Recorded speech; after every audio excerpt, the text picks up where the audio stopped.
Shalom sahabat, New Chapter Message hari ini berjudul Istimewanya Manusia. Kita baca ayat Alkitab dalam Kejadian 1 ayat 26-27. Berfirmanlah Allah, baiklah kita menjadikan manusia menurut gambar dan rupa kita, supaya mereka berkuasa atas ikan-ikan di laut, dan burung-burung di udara, dan atas ternak, dan atas seluruh bumi, dan atas segala binatang melata yang merayap di bumi. Maka Allah menciptakan manusia itu menurut gambarnya. Menurut gambar Allah diciptakannya dia, laki-laki dan perempuan diciptakannya mereka. Sahabat, kita manusia adalah makhluk yang istimewa dan berbeda dari makhluk ciptaan lainnya. Rencana Allah menciptakan kita manusia yakni serupa dan segambar, atau dalam teks aslinya Selem dan Dimut.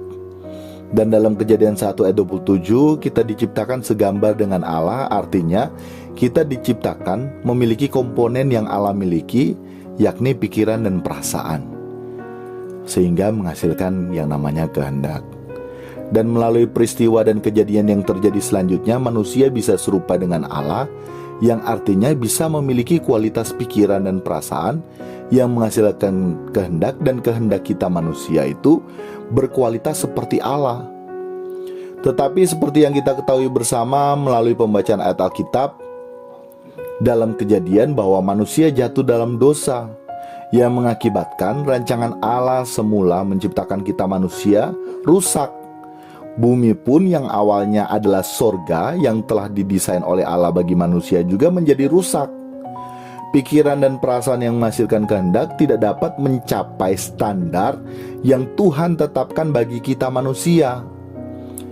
Pun kehendak bebas yang Tuhan beri bagi kita dalam bentuk pilihan hidup bagi manusia belum mau sepenuhnya dimiliki oleh Tuhan, atau dengan kata lain belum serupa dengan Tuhan.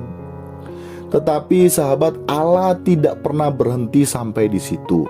Banyak cara yang dilakukan oleh Allah agar manusia bisa berkemungkinan kembali kepada rancangan Allah semula, tetapi gagal dan sampai pada suatu perjanjian baru, yakni melalui karya penebusan yang dikerjakan oleh Putra Tunggalnya Tuhan kita Yesus Kristus.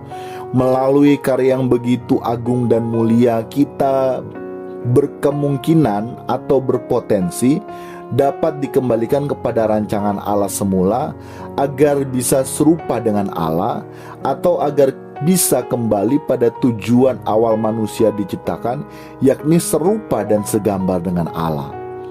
Dan Yesus adalah role model atau prototipe manusia baru yang Bapa kehendaki untuk kita kenakan. Dan melalui Yesus pula kita bisa berkemungkinan atau berpotensi kembali kepada rancangan Allah yang semula.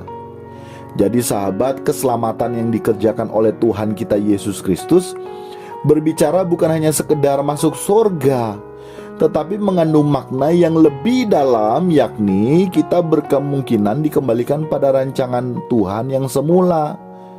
Sehingga bila kita dapat kembali kepada rancangan Tuhan yang semula bagi kita manusia, maka dengan demikian kita bisa masuk langit baru, bumi baru yang Tuhan janjikan bagi saya dan sahabat.